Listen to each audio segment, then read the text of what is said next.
Hello everyone. आज मैं आप लोगों के लिए एक स्पेशल प्लान लेके आया हूँ जिससे आप तैयारी करके नीट में एक अच्छा रैंक ला सकते हैं, बहुत ही अच्छा रैंक ला सकते हैं। अंडर 500, अंडर 1000 रैंक भी आप ला सकते हैं और एक अच्छे गवर्नमेंट मेडिकल कॉलेज से आप MBBS करके एक बेहतरीन MBBS की डिग्री आप हासिल कर सकते हैं। इसके लिए अब यहाँ देखिए, अभी तक तो जो डेट अनाउंस हुई है वो 26 जुलाई है। जो आज डेट अनाउंस हुई वो 26 जुलाई है आपके इस नीट के लिए। ये नीट 2020 जो है वो 3 मई को होना था, लेकिन अब डेट एक्सटेंड कर गई है, 26 जुलाई हो चुकी है। तो अब इस बीच में हमारा क्या प्लानिंग होना चाहिए, किस तरह से हमें आगे अपनी पढ़ाई को जो है सो फर्दर प्रोसीड करना चाहिए ताकि हम लोग सिलेक्शन ले सके, अगर अच्छा रैंक ले सके, तो उसी के विषय में हम लोग बात करेंगे। इसके लिए मैंने काफ़ी कुछ सोचकर एक प्लान बनाया है, 675 प्लान आप इसको बोल सकते हैं। प्लान को जानने के लिए आप वीडियो को पूरा अंत तक देखिए, आपको बहुत अच्छी अच्छी बातें इसमें मिलेंगी जिससे आप अपने स्ट्रैटेजी को बढ़िया से बना सकते हैं और तब आप रैंक भी अच्छा पा सकते हैं। अब इसके लिए क्या है वो समझो। जैसे देखिए, अभी मई में आपके pass on an average 25 days अभी भी बचे हैं, ये मई में, ठीक। जून में देखें तो जून में पूरा 30 दिन आपके पास है और जुलाई में ऑलमोस्ट 21 डेज। 23 को एग्ज़ाम है, 26 को है, तो 21 डेज आप मानिए। 4-5 दिन टेंशन में ऐसे ही निकल जाता है, वो पता नहीं चलता फिर, ठीक है। तो आप इसको 21 डेज मानिए सिर्फ जुलाई में। तो ऑन एन एवरेज हम लोग देखें तो ये अपने पास टोटल 76 डेज, एक दिन और मान लो इधर उधर में निकल गया, यानी कि 75 डेज आपके पास है एवरेज, ठीक है। 75 डेज है, आपको 75 डेज में अपनी प्लानिंग को, अपनी स्ट्रैटेजी को बनाना है और तब आपको नीट में सिलेक्शन लेना है। अब यहाँ देखो, मैं जो भी प्लान बताऊँगा ये एक बात मैं क्लियर आपको बता दूँ, ये सिर्फ उन बच्चों के लिए एप्लीकेबल है जिन्होंने ढंग से पूरे साल पढ़ाई की है।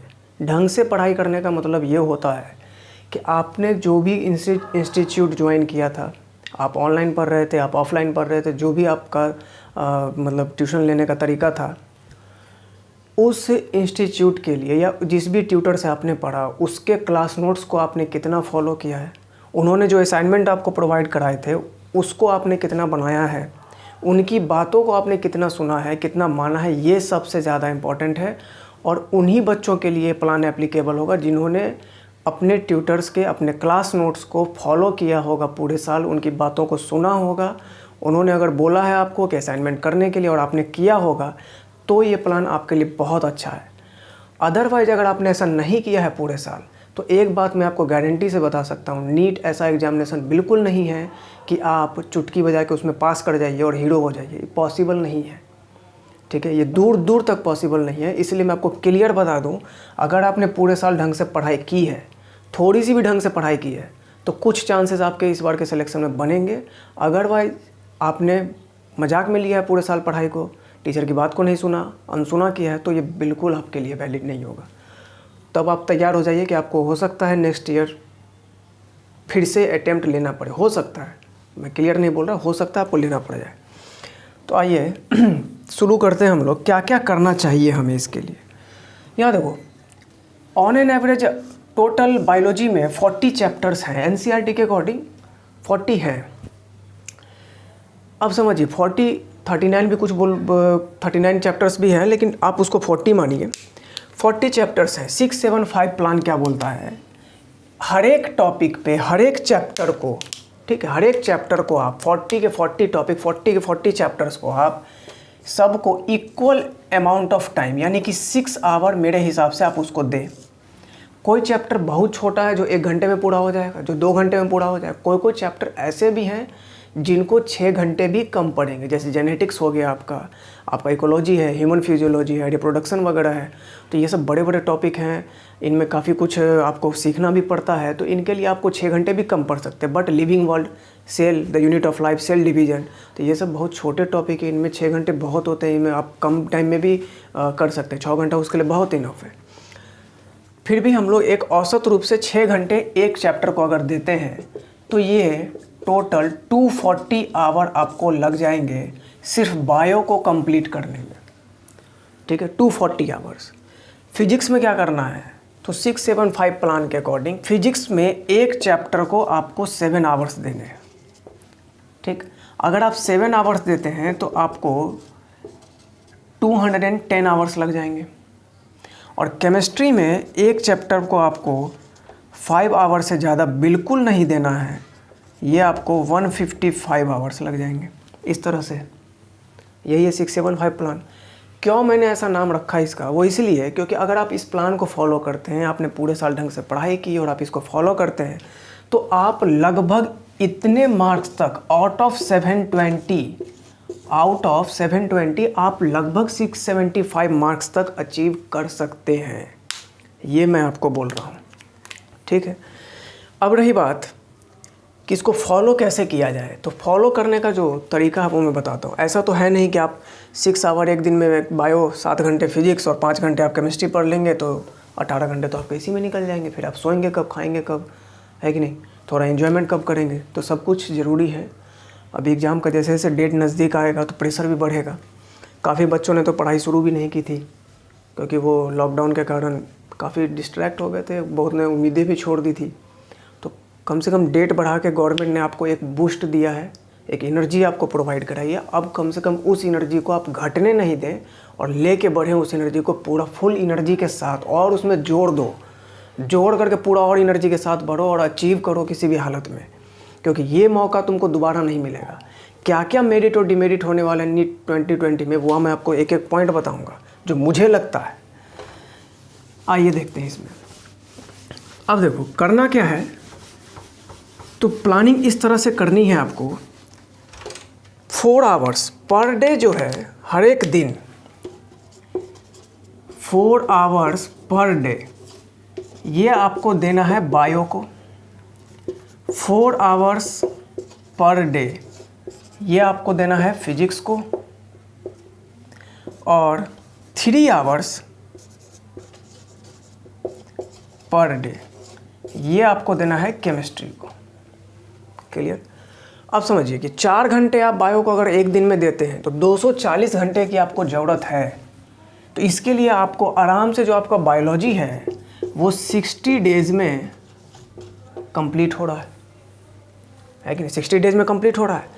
अगर आप 4 घंटे फिजिक्स को देते हैं तो ऑलमोस्ट 53 डेज़ आप मानिए, 53 डेज़ में आपका फिजिक्स भी पूरी तरह से कंप्लीट हो जाएगा, बहुत ही अच्छे तरीके से कंप्लीट हो जाएगा, इसका मैं आपको गारंटी दे रहा हूँ। फिर 3 आवर्स पर डे अगर आप केमिस्ट्री को देते हैं तो ये ऑलमोस्ट आपको 52 डेज़ में पूरी तरह से कंप्लीट हो जाएगा। अगर आप देखें, कैलकुलेशन आप करके देखें, तो जो आपके पास अभी से टाइमिंग बच रहा है, जो आज से टाइमिंग बच रहा है, वो 75 डेज बच रहा है।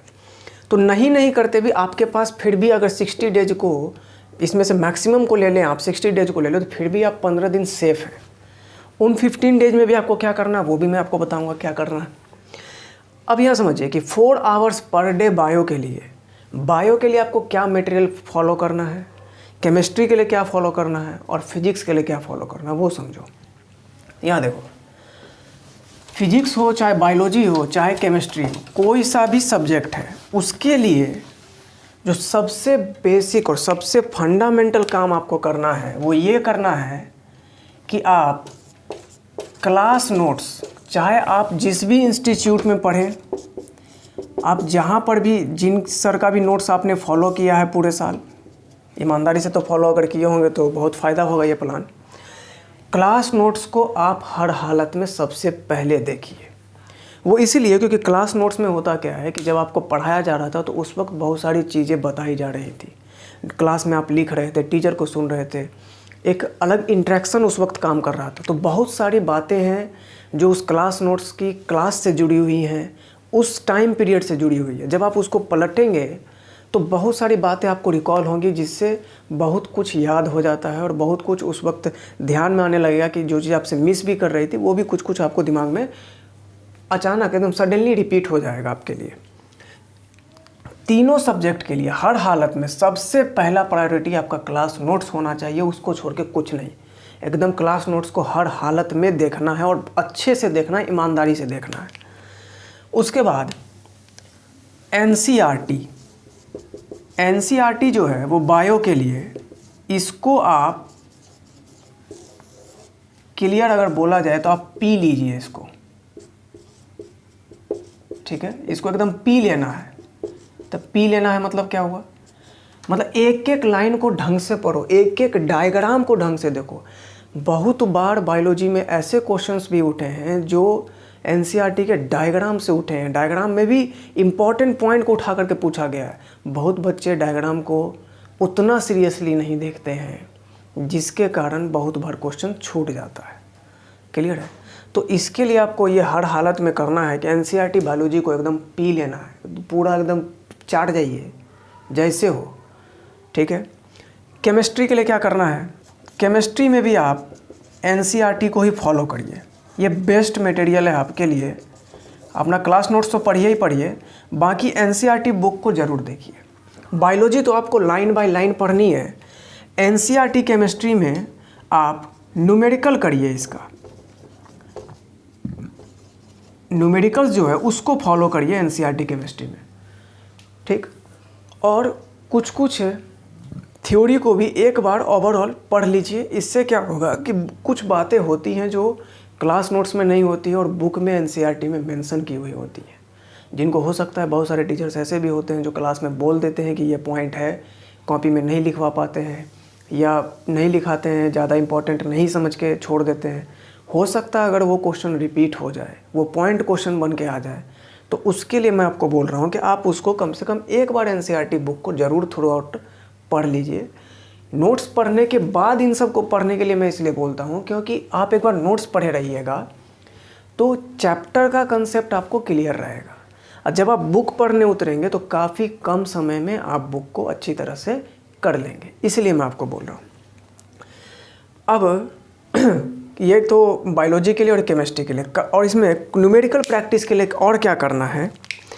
केमिस्ट्री में आप न्यूमेरिकल के लिए नीट क्वेश्चन बैंक को भी लगाएंगे। नीट क्वेश्चन बैंक हर हालत में आपको लगाना है, एकदम नहीं छोड़ना है। नीट क्वेश्चन बैंक का एक एक क्वेश्चन आपको एनी हाउ बैठ करके लगा लेना है, और कम से कम क्वेश्चन बैंक अगर नहीं पूरा तो एटलीस्ट 1995 तक ज़रूर लगाइए। ये मैं मानता हूँ कि आप 1995 तक ज़रूर लगाइए, एक एक प्रॉब्लम को लगाइए। और क्वेश्चन बैंक लगाते वक्त क्या करो कि अगर कोई ऐसा पॉइंट तुमको मिला जो कि आपको लग रहा है कि आपके बुक में नहीं था, आपके क्लास नोट्स में मेंशन नहीं हुआ था, तो उस पॉइंट को ज़रूर अपने क्लास नोट्स में उसी वक्त उसी चैप्टर में लिख लो, ताकि दोबारा जब आप कॉपी को रिवीजन करें तो वो पॉइंट भी आपके साथ में रिवीजन हो जाए, वो दोबारा मिस नहीं होना चाहिए। बायोलॉजी के लिए आप जिस भी इंस्टीट्यूट में पढ़े होंगे तो वहाँ का जो असाइनमेंट मिला है उस असाइनमेंट को आप प्रॉपर वे में फॉलो कीजिए, हर हालत में फॉलो कीजिए। लेकिन बायोलॉजी के लिए बहुत सारी किताबें, एनसीईआरटी फिंगर टिप्स को आप फॉलो कर सकते हैं। श्री बालाजी पब्लिकेशन का अंसारी आता है, वो भी एक बहुत अच्छी बुक है ना, आप उसको भी फॉलो कर सकते हैं। बाकी इसमें भी नीट क्वेश्चन बैंक एकदम कंपलसरी है, वो तो तीनों सब्जेक्ट में ही कंपलसरी है। नीट क्वेश्चन बैंक आप हर हालत में इसमें लगाइए ही लगाइए, और केमिस्ट्री में भी लगाना है। और केमिस्ट्री में नीट क्वेश्चन बैंक के लगाने के साथ साथ अगर आपके पास स्पीड है और समय आपके पास अगर बच जाता है, ये 4 घंटा पर डे है ना, और केमिस्ट्री में आप 5 घंटा हर चैप्टर को देने के बाद आपको अगर लगता है कि आधा घंटा भी आप बचा लिए हैं, तो कम से कम जेईई मेन का जो क्वेश्चन बैंक होगा उसको एक बार आप ज़रूर पलट लीजिए, ठीक है। उसमें भी नए क्वेश्चन जो 2005 तक आए हैं उसको आप एक बार कम से कम देख लीजिए थ्रू आउट, वहाँ से क्वेश्चन डाटा सहित रिपीट होता है, ठीक है। और रिपीट होते हैं, हर साल होते हैं, आप पेपर पलट के देखिए, हर साल होते हैं। तो वहाँ से भी आप एक कुछ फ़ायदा आपको मिलेगा। लेकिन उसके लिए सबसे पहला जो मैंने आपको बताया कि न्यूमेरिकल एनसीईआरटी बुक से, नीट क्वेश्चन बैंक, ये दोनों करने के बाद, हर चैप्टर में ये दोनों काम करने के बाद अगर आपके पास समय बचता है तो जेईई मेन क्वेश्चन बैंक लगाइए। नहीं समय बचता है कोई बात नहीं, निश्चिंत रहो, इतने से आपका काम बहुत बढ़िया से हो जाएगा, ठीक है। बायोलॉजी में नीट क्वेश्चन बैंक तो लगाना ही, और साथ में कोई भी असाइनमेंट, कोई भी बुक आप लगा रहे हैं, तो एक काम मैं आपको बता दूं, हर हालत में बायोलॉजी में चाहे कुछ हो जाए बाबू, लेकिन कम से कम 250 क्वेश्चन, 250 क्वेश्चन आपको मिनिमम, 250 क्वेश्चन मिनिमम आपको मैं बोल रहा हूँ, 250 से 300 क्वेश्चन कम से कम हर टॉपिक में लगाना है। हर एक चैप्टर में कम से कम 250 से 300 क्वेश्चन आप ज़रूर प्रैक्टिस करिए। उतना क्वेश्चन आप कर रहे हैं तो आप विश्वास मानिए आपको बहुत ज़बरदस्त फ़ायदा होगा। और इतना क्वेश्चन कम से कम बोल रहे हैं हम आपको, 250, आप जितना ज़्यादा कर सकते हैं 300 350 क्वेश्चन आराम से करिए। 6 घंटा इनफ होता है एक चैप्टर के लिए, बायोलॉजी में बहुत है। आप थ्योरी अगर पूरे साल ढंग से पढ़े होंगे तो थ्योरी के लिए वो उतना चिचियाने का ज़रूरत नहीं है कि आपको पूरा 6 घंटा थ्योरी में ही निकल जाएगा। अच्छे से पढ़ें और उसके बाद क्वेश्चन को बहुत ज़्यादा लगाएं, ठीक है। अब क्या करना है केमिस्ट्री में, एक काम और, जब चैप्टर कंप्लीट हो जाता है, जैसे मान लीजिए आपने एटॉमिक स्ट्रक्चर उठाया, केमिकल काइनेटिक्स उठाए, हाइड्रोजन डेरिवेटिव्स उठा लिए, ठीक है, पी ब्लॉक एलिमेंट्स उठा लिए, कुछ भी उठाए, चैप्टर जैसे कंप्लीट हो जाता है तो आप एक मतलब आधे घंटे के अंदर, 15 से 20 मिनट के अंदर, हार्डली आधे घंटे के अंदर सब बुक वगैरह सब कुछ बंद कर दीजिए, क्लास नोट्स वगैरह सब बंद कर दीजिए।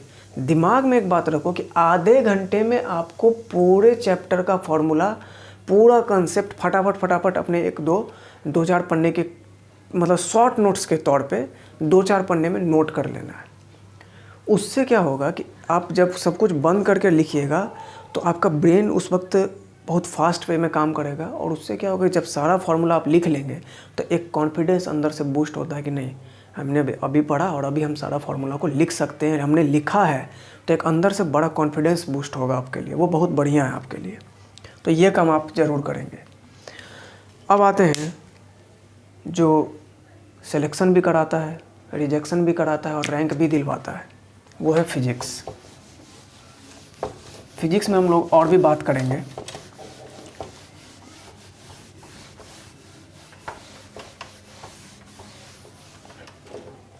आइए, अब देखो फिजिक्स में क्या करना है, आपको 4 घंटे पर डे लगाने हैं, बाकी 7 घंटा आपको दिया जा रहा है एक चैप्टर पे। सपोज दैट आपने इलेक्ट्रोस्टैटिक्स उठाया, इलेक्ट्रोस्टैटिक्स उठाते ही आप क्या करिए, पूरा थ्रू आउट क्लास नोट्स को एकदम रगड़ दीजिए। अब क्लास नोट्स रगड़ने का मतलब ये नहीं होता कि आप उसमें सिर्फ थ्योरी पढ़ लिए, आज थ्योरी पढ़ लिए 4 घंटा, कल सोचेंगे अच्छा ठीक है कल अब फिर 3 घंटा बचेगा तो कल फिर क्वेश्चन करेंगे। ये गलती बिल्कुल भी मत करना। मैक्सिमम बच्चे 95% बच्चे यही करते हैं, रोज़ फिजिक्स का कॉपी पलटते हैं, थ्योरी पढ़ लेते हैं और बोलते हैं कि कल क्वेश्चन करेंगे। आज थ्योरी पढ़ लेते हैं खूब बढ़िया से, इतना बढ़िया से पढ़ लेते हैं कि कल खाली क्वेश्चन करेंगे। ऐसा दिन कभी नहीं आता है बाबू, किसी का नहीं आया ना आएगा, ठीक है। इसीलिए थ्योरी पे कम से कम टाइम दो। फिजिक्स टोटली न्यूमेरिकल सब्जेक्ट है, कथा नहीं है उसमें, प्रवचन नहीं चलता है, ठीक है। तो फिजिक्स के लिए आप क्या करिए, जो एनसीईआरटी है मेरे हिसाब से इसको बिल्कुल मत लगाओ, ठीक है। एनसीईआरटी बुक को फिजिक्स का बिल्कुल नहीं करना, छूने की भी ज़रूरत नहीं है, आप बिल्कुल मत कीजिए, विश्वास मानिए मेरा, आप मत कीजिए इसको, ठीक है। केमिस्ट्री और बायो में करने लायक था, मैंने आपको बोला करिए, एकदम एम्फेसाइज करके बोला आप करिए ही करिए, लेकिन इसमें बिल्कुल मत करो बाबू। तो अब इसमें क्या करें, इसमें नीट क्वेश्चन बैंक इसको लगाइए आप, और साथ में जेई मेन, एडवांस नहीं बोल रहे हैं हम आपको, जेई मेन का क्वेश्चन बैंक, इसको आप हर हालत में करिए, एकदम करिए इसको। बिना किया अगर आप सोच रहे हैं कि नीट में फोड़ दीजिएगा तो आप फूटने वाले हैं, कन्फर्म रहिए। आपका तोता उड़ जाएगा एग्ज़ाम के दिन, लेकिन बनेगा नहीं, ठीक है। तो ये करना पड़ेगा, ये दोनों ही चीज़ आपको करनी पड़ेगी, और एक एक प्रॉब्लम करना पड़ेगा, ये भी बात जान लो, ठीक है। अब इस दोनों में अगर आपको कहीं भी दिक्कत होता है, नीट क्वेश्चन बैंक में या जेईई मेन क्वेश्चन बैंक के किसी भी प्रॉब्लम में आपको समस्या हो रही है, तो उसके लिए जो मेरा चैनल है, इस पर आपको complete solution, NEET question bank का एक एक प्रॉब्लम का सॉल्यूशन, वीडियो सॉल्यूशन, और जेईई मेन क्वेश्चन बैंक के भी एक एक प्रॉब्लम का वीडियो सॉल्यूशन अपलोड होगा, हर एक चैप्टर का अपलोड होगा, और बहुत जल्द धीरे धीरे सारे वीडियोज़ अपलोड हो जाएंगे। दूसरी बात, जब आप वीडियो को देखेंगे फिजिक्स में स्पेशली, क्या कि मेरा सब्जेक्ट फिजिक्स में, फिजिक्स ही पढ़ाता हूँ, तो उसमें आपको बहुत सारे ऐसे चैप्टर होंगे, बहुत सारे ऐसे क्वेश्चंस दिखेंगे जिसमें मैं आपको एक से ज़्यादा मेथड बताऊंगा सॉल्व करने के लिए। ठीक है। अब देखिए इसमें रिवीजन करने के लिए क्या करना है। अगर किसी बच्चे का रिवीजन नहीं हुआ है, फिजिक्स की कॉपी मान लीजिए कहीं छूट गई, खो गई, या लेके भी आए क्लास नोट्स पढ़ लीजिए, कोई दिक्कत नहीं है। फिर भी क्लास नोट्स, अब सबसे पहले प्रायोरिटी मैंने आपके क्लास नोट्स को ही दिया है। आप जिस भी इंस्टीट्यूट से पढ़े हों पूरे भारत में, आप पहले अपने टीचर के क्लास नोट्स को ही पढ़ें। उसके बावजूद अगर कोई डाउट बच जाता है तो आप मेरे चैनल के वीडियो को आराम से देख सकते हैं। मैं बिल्कुल एम्फेसाइज आपको ये नहीं बोल रहा कि आप मेरा ही देखिए, नहीं, आप पहले क्लास नोट्स फॉलो कीजिए। उसके बाद अगर कोई भी डाउट बच जाता है तो मेरे चैनल पे जो वीडियोस है आप उससे मदद ले सकते हैं। उसके लिए कोई चार्ज आपका नहीं लग रहा। दूसरी बात, मेरे चैनल पे जो वीडियो अपलोड हो रहा है, जो मैं वीडियो अपलोड कर रहा हूँ, उसमें क्या खासियत है। बड़ाई मारने की बात नहीं है, मैं आपको सच्चाई बता रहा हूँ। एक भी पॉइंट मैं उसमें छोड़ नहीं रहा। ऐसा नहीं कर रहा कि मैं ऑफलाइन कोचिंग भी लेता हूँ तो मतलब उसमें थोड़ा काट के पढ़ा देते हैं, या अभी लॉकडाउन चल रहा है या ये चल रहा है वो चल रहा है तो अभी चलो किसी तरह टाइम पास कर, ऐसा कुछ नहीं है।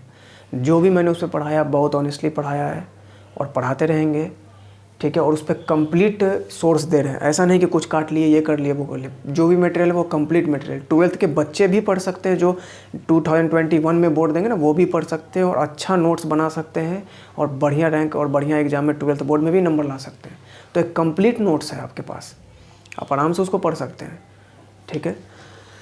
तो अब बात करते हैं कि नीट क्वेश्चन बैंक और जेईई मेन क्वेश्चन बैंक ऐसा करना क्यों जरूरी। नीट क्वेश्चन बैंक आप करेंगे तो आपको पता चलेगा कि नीट का लेवल हर ईयर पे 2 साल 4 साल या बोल सकते हैं हर ईयर बाद, 2010 के बाद 11 में क्या हुआ, फिर 14 में क्या हुआ, ये एनालिसिस आप कर सकते हैं कि लेवल किस तरह से उठा है, किस टॉपिक में उठा है, ठीक है। जेईई मेन क्वेश्चन बैंक जरूर लगाइए। इससे क्या होगा कि नीट से थोड़ा बढ़िया लेवल का क्वेश्चन इसमें है। अब इसका थोड़ा बढ़िया लेवल का क्वेश्चन लगाने का फ़ायदा ये है कि अगर आप थोड़ा अच्छे लेवल पर क्वेश्चन लगाए रहिएगा तो अगर इस बार लेवल उठता है, पिछली बार तो बहुत ही घटिया लेवल क्वेश्चन पूछा गया था, ठीक है, बहुत डाउन कर दिया गया था लेवल को, इसलिए कट ऑफ भी बहुत हाई चली गई 2019 में, लेकिन 20 में ऐसा हो सकता है कि ना हो। तो अगर मान लीजिए लेवल उठा तो आप पहले से प्रिपेयर्ड रहेंगे। और दूसरी बात, जो असाइनमेंट वगैरह है, किसी भी इंस्टीट्यूट का जो असाइनमेंट होता है वो उसमें बहुत ज़्यादा क्वेश्चंस होते हैं। चाहे मेरा भी अपना असाइनमेंट है तो उसमें बहुत ज़्यादा क्वेश्चंस हैं।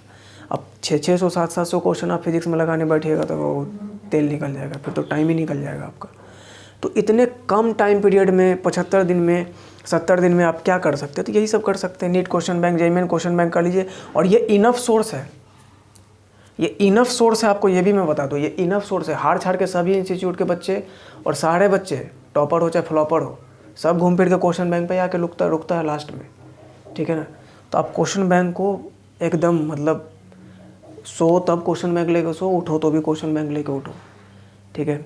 हर हालत में ये आपका ज़बरदस्त तरीके से होना चाहिए, ठीक। इसको करने के बाद अब समझो कि और क्या करना है आपको इसके लिए। अब बात करते हैं मार्क्स के लिए। मार्क्स कहाँ से उठेंगे, कितना चाहिए कम से कम, वो समझिए। अगर आप, मैंने जो आपको प्लान बताया, अगर आप उसको फॉलो करते हैं तो कम से कम आप 350 इतना आप टारगेट लेके चलो बाबू कि 350 नंबर कम से कम आपको हर हालत में लाना है तो लाना है बायोलॉजी में। इसके बिना आप सेफ़ नहीं है, एमबीबीएस के लिए आप सेफ़ नहीं है, ये बात जान लीजिए। और मिनिमम 135 फिजिक्स में, ठीक है, और कम से कम 145 केमिस्ट्री में। इसके लिए आप प्लानिंग बनाइए। और ये प्लान जो मैंने आपको बताया ये इनफ है आपके लिए, ये बहुत इनफ है आपके लिए। आराम से आप इसको कैलकुलेट करके देख लीजिए, ये 50 और यहाँ ये कितना बन रहा है 80, ठीक है ना। आराम से आप 630 तक पहुँच रहे हैं। तो ये टोटल काउंट करके आपको 630 दिख रहा है और मैं आपको बोल रहा हूँ कि आप 675 तक पहुँच सकते हैं इस प्लान को फॉलो करके, जो प्लान मैं आपको बता रहा हूँ। मैं आपको ये नहीं बोल रहा कि आप 700 फोड़ दीजिएगा, आप इतना तक पहुँच सकते हैं। अब एक जो स्पेशल काम जो आपको हर 3 दिन पर करना है और करना ही करना है, वो क्या है, वो देखो ये है।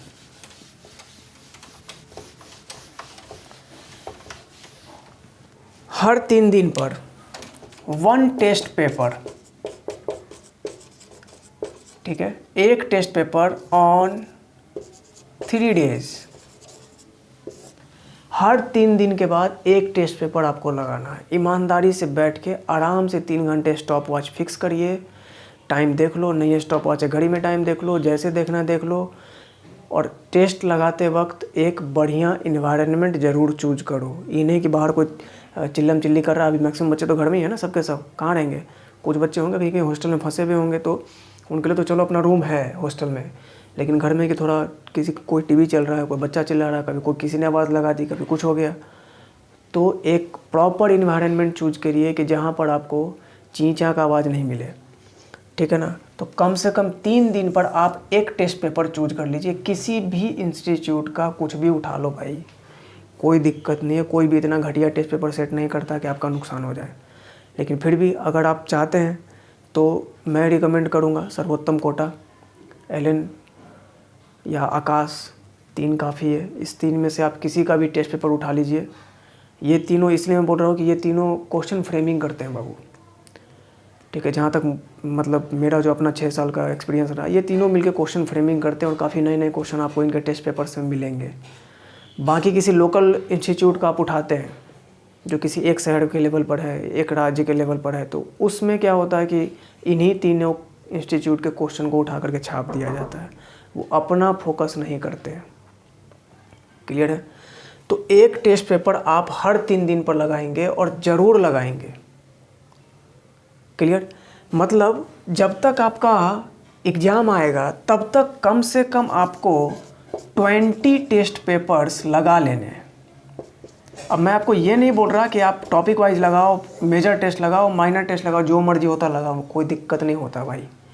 आप 20 टेस्ट पेपर्स कम से कम लगा लीजिए। इसमें ज़्यादातर लगाना मेजर अच्छा रहेगा। फुल सिलेबस ज़्यादा लगाओगे, जितना ज़्यादा लगाओगे उतना बढ़िया फ़ायदा होगा। कम से कम मेजर लगाओ।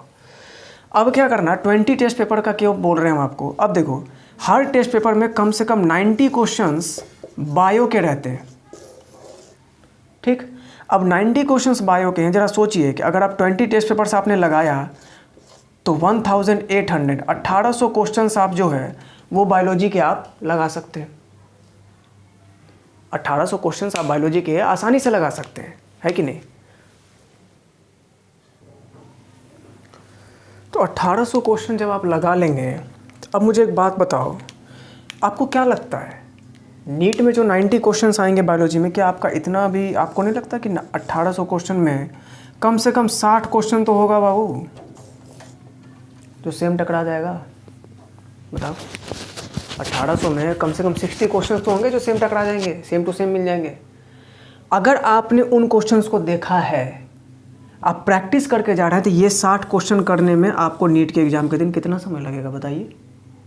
आप आराम से इस क्वेश्चंस को कुछ भी करिए, आराम से आप 25 मिनट्स में कर सकते हैं, क्योंकि बायोलॉजी का क्वेश्चन है, कैलकुलेशन नहीं करना। 25 मिनट्स इन। अब बताओ 25 मिनट्स में 60 क्वेश्चन आपने लगाए जो कि सही है, आप कन्फर्म है कि ये सही है, 240 नंबर आपका कन्फर्म हो गया।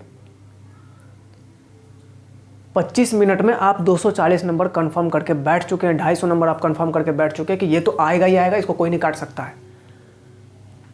अब बताओ 450 नंबर और 700 में तो 450, 350 ले आओ यार, 600 पुड़ जाएगा। 600 में तो तुमको कोई ना कोई गवर्नमेंट कॉलेज आराम से MBBS, बढ़िया से बढ़िया MBBS कॉलेज मिल जाएगा। अब क्या चाहिए। तो टेस्ट प्रैक्टिस इसीलिए बहुत ज़रूरी है।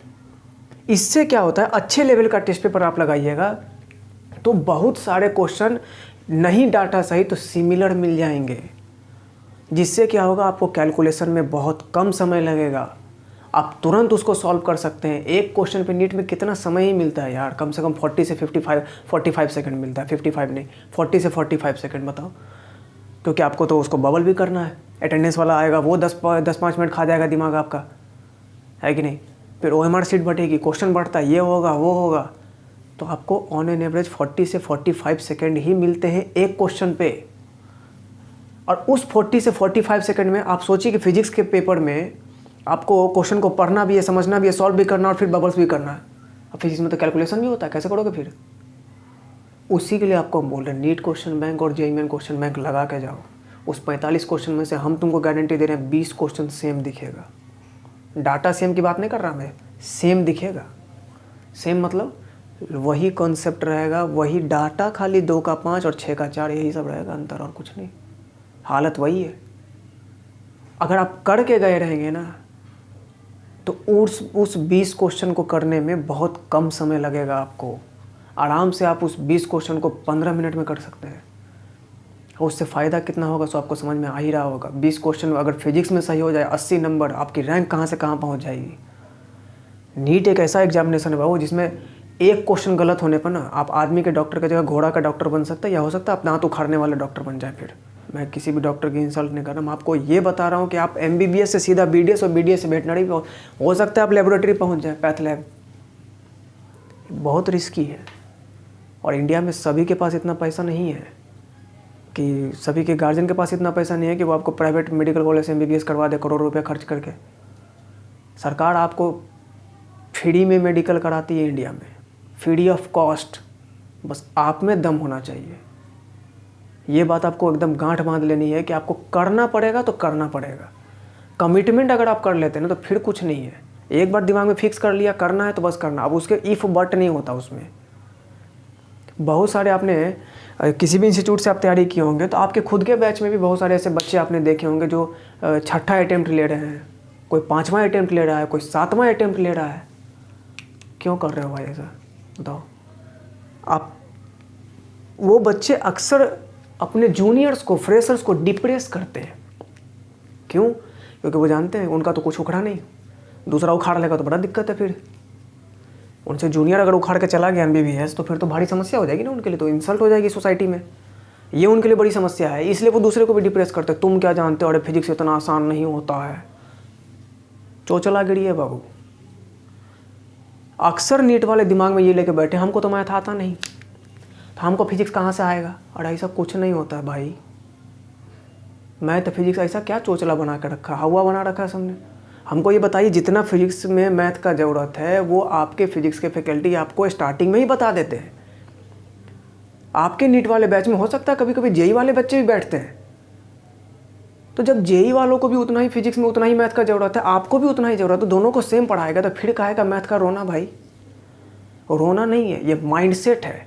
जिस दिन आपने नीट में तैयारी करने के लिए, मेडिकल की तैयारी के लिए कदम रखा, उसी दिन आपके किसी सीनियर ने बोल दिया कि फिजिक्स बहुत टफ होता है और बायोलॉजी जो है सो तो बहुत हल्का है। अब बायोलॉजी का साला जेनेटिक्स बुझा भी नहीं रहा है, टफ लग ही रहा है, लेकिन फिर भी उसके माइंड में फिक्स है ना बायोलॉजी तो आसान है। हद है। अब फिजिक्स बुझा भी रहा है उसको, तब भी लग रहा है नहीं इसमें तो कैलकुलेशन फंस जाएगा, अटेम्प्ट लें कि नहीं। ये सबसे बड़ा प्रॉब्लम है बाबू। डरिए मत, डरने से कुछ नहीं होगा, ये बात आप जान लीजिए। और एक बात मैं फुल एंड फाइनल आपको बोलता हूँ, नीट के थ्रू या किसी भी मेडिकल एग्ज़ाम के थ्रू डॉक्टर बनना यानी कि भगवान बनना, और उसके लिए भगवान का दर्जा तभी मिलेगा जब आप में दम होगा। उतना आपको टेस्टिंग देना पड़ेगा। अरे बस समझो, उतना टेस्टिंग आपको हर हालत में देना पड़ेगा। अगर रामायण आपने देखी हो तो एक बात जान लो, जब राम जी वनवास से पहले थे तो वो सिर्फ राम थे, लेकिन जब वो 14 साल वनवास काट के आए ना तब वो मर्यादा पुरुषोत्तम राम थे। तो ये जो जुड़ा ना एक्स्ट्रा मर्यादा पुरुषोत्तम, तो ये टाइटल उनके लिए जो फिक्स किया गया था, इसके लिए भी एक समय था कि पहले टेस्टिंग किया जाए कि इस आदमी को ये टाइटल देना चाहिए कि नहीं देना चाहिए, इस लायक है कि नहीं। तो वो 14 साल टेस्टिंग थी उसकी। वो टेस्टिंग में एकदम फिट बैठे, आराम से उनको वो टाइटल मिला। तो उसी तरह आपको भी अगर मेडिकल में किसी MBBS कॉलेज में एक सीट में फिट बैठना है, आराम से घुसना चाहते हैं, तो घुसने के लिए बाबू थोड़ा जोर लगाना पड़ेगा। ठीक है। तो इससे आप बायोलॉजी में कम से कम इतना 240 मार्क्स आप सेफ हो जाइएगा। 100% सेफ हो जाएगा, एकदम 100 का 200% गारंटी ले लो अगर होता है 200% कुछ तो। ठीक है। अब रही बात 45 क्वेश्चन एक पेपर में फिजिक्स का होगा, 20 पेपर अगर आप देखें तो 900 क्वेश्चंस। अब 900 में मैं आपको गारंटी देता हूं कि 25 क्वेश्चन कम से कम ऐसे ज़रूर रहेंगे जो विथ डाटा या सिमिलर टू डाटा मिलेगा ही मिलेगा, उसको कोई माई का लाल नहीं रोक सकता है। अगर 25 क्वेश्चन, इसका मतलब साफ हो गया 100 मार्क्स। ठीक। अब बताओ 240 और 100, 340 ऐसे हो गया। वही हालत तुम्हारा कम से कम केमिस्ट्री में भी ज़रूर होगा।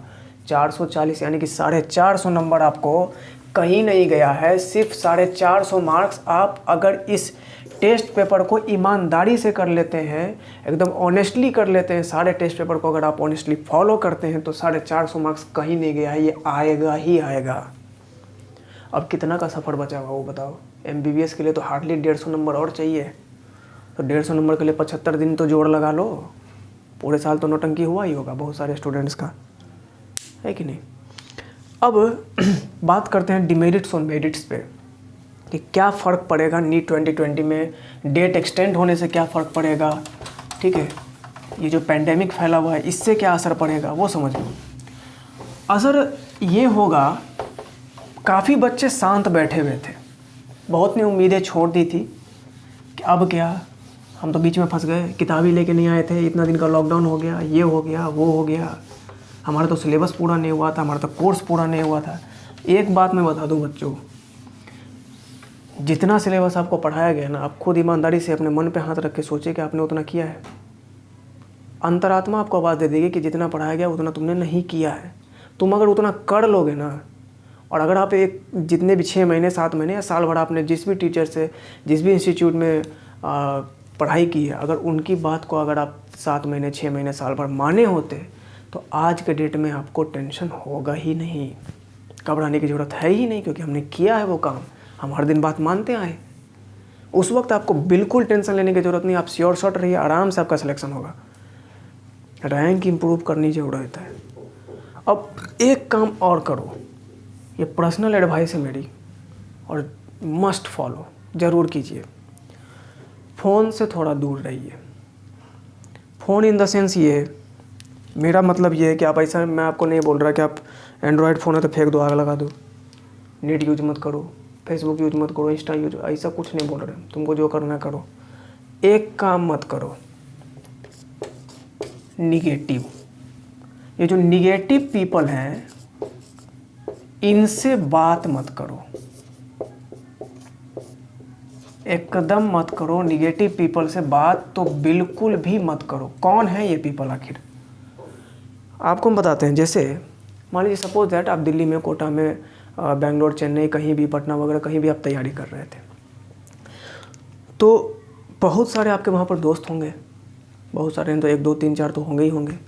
अब क्या होगा कि जब डेट एक्सटेंड हो गया, जैसे जैसे दिन क्रॉस करेगा, 5 दिन गया, 7 दिन गया, 10 दिन चला गया, 15 दिन चला गया, पूरी मई चली गई, पूरा जून चला गया, तो जैसे जैसे दिन पास करेगा ना, तो अक्सर वो आपके दोस्त फ़ोन करेंगे, आपको मैसेजेस करेंगे कि तुम्हारा पढ़ाई कैसा चला। वो एक्चुअली में आपको चेक करना चाह रहा है कि आप कहाँ हैं।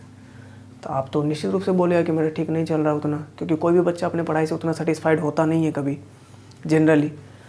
सामने वाला तो सीधा बोलेगा कि मेरा तो बिल्कुल ही नहीं चल रहा, हमको तो लग रहा है इस बार ड्रॉप ही करना पड़ेगा, हमको तो कुछ हो ही नहीं रहा, यहाँ आ गए, फंस गए, हम पढ़ ही नहीं पा रहे हैं, वीडियो लेक्चर हमसे देखा ही नहीं जाता है, क्लास नोट्स रिवीजन नहीं मार पा रहे हैं, पहले नहीं मारे रिवीजन, अब कुछ समझ में नहीं आ रहा है, कुछ पलट रहे हो ही नहीं रहा है, बायोलॉजी नहीं याद हो रहा है, क्वेश्चन नहीं लग रहा है, 75 को नौटंकी बतियाएगा।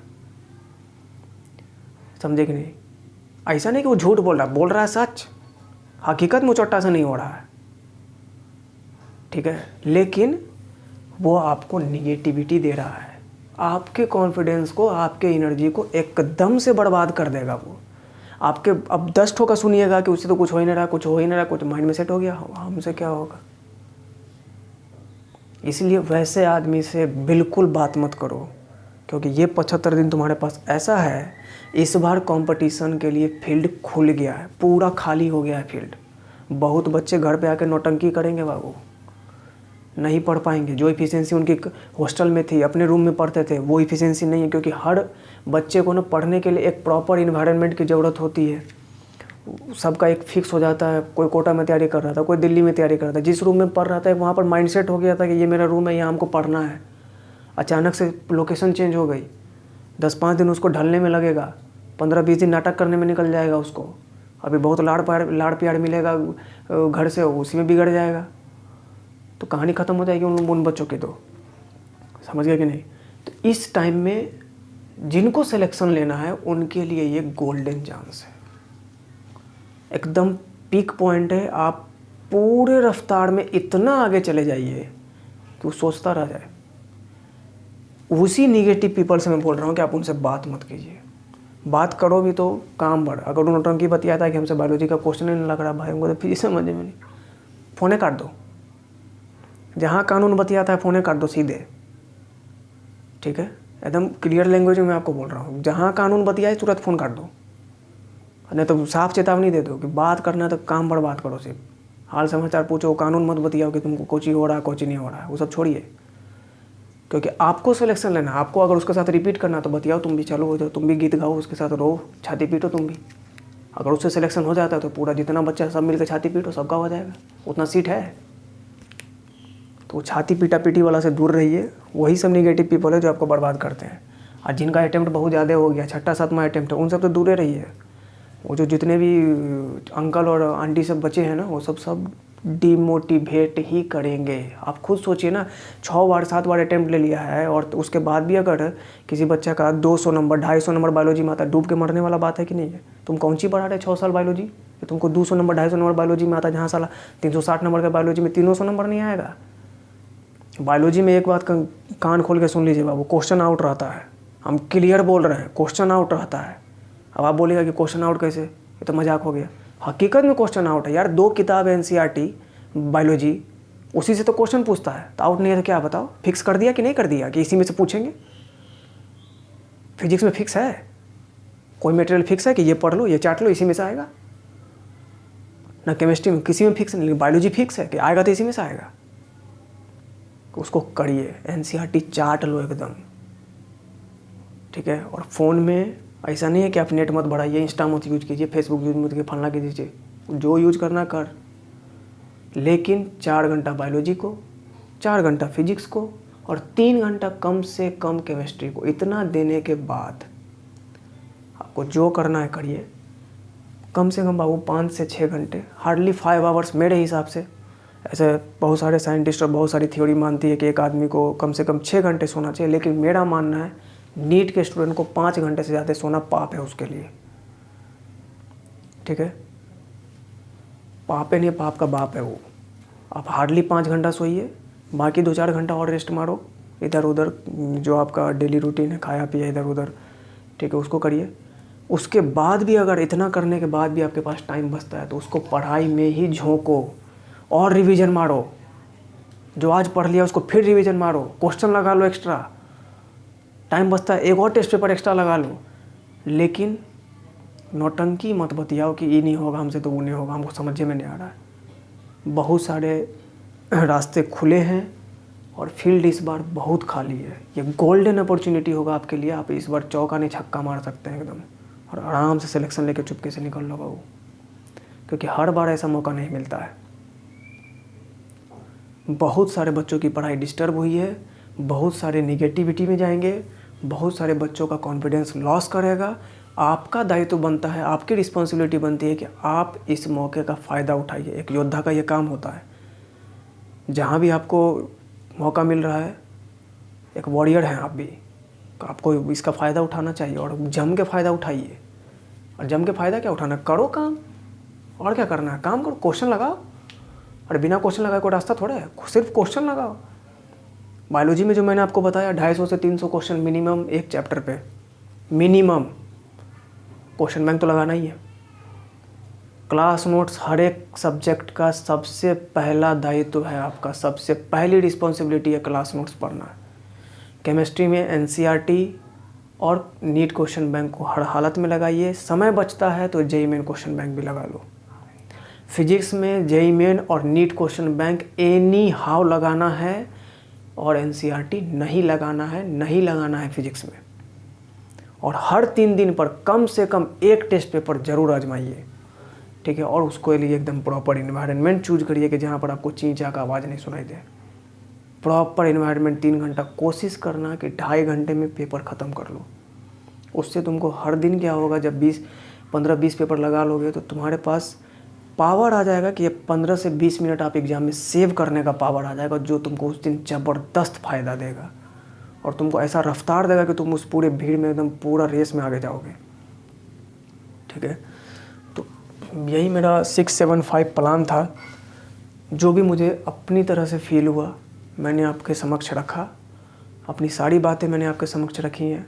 आप सीरियसली लीजिए इस बात को, आपको ज़रूर फ़ायदा होगा। बस ये काम ज़रूर करना बाबू, निगेटिव पीपल से बात मत करना। तो ये अब के डेट में हर दिन ये निगेटिव पीपल की संख्या बढ़ेगी और बहुत बढ़ेगी, जो आपको भी डिप्रेस कर सकती हैं, आपके पढ़ाई को बाधित कर सकती है। आप इनसे दूर रहें और अपने लक्ष्य की तरफ आगे बढ़ें। मेडिकल अपॉर्चुनिटी इस बार बहुत बड़ी है, आपको बहुत ज़बरदस्त फ़ायदा उठाना चाहिए इसका। हर बार ऐसा मौका नहीं मिलेगा, मैं बार बार ये बात बोल रहा हूँ आपको, और आप करिए। बाकी सभी बच्चों के लिए मेरी तरफ से बहुत सारी शुभकामनाएं। ऑल द बेस्ट, आप अच्छे से काम करो। बाकी फिजिक्स में कोई भी दिक्कत आती है, आप मेरे चैनल पे नीचे डिस्क्रिप्शन में व्हाट्सएप का लिंक भी है, आप वहाँ पे डाउट भेजिए। मैं आपको जहाँ तक हो सकेगा ज़रूर हेल्प करूँगा। पूरी कोशिश रहेगी मेरी कि आपको हर संभव मदद मिले। नीट क्वेश्चन बैंक और जेईई मेन क्वेश्चन बैंक का कंप्लीट वीडियो सॉल्यूशन आपको बहुत जल्द धीरे धीरे अपलोड हो जाएगा। आप उसका पूरा फ़ायदा उठाइए, ठीक है। और उससे जितना आप फ़ायदा हमसे ले सकते हैं आप लीजिए, मुझे इससे कोई समस्या नहीं है। बस आपका फ़ायदा होना चाहिए और आपकी अच्छी रैंक आनी चाहिए। बस यही मेरी शुभकामनाएं आपके साथ। Thank you.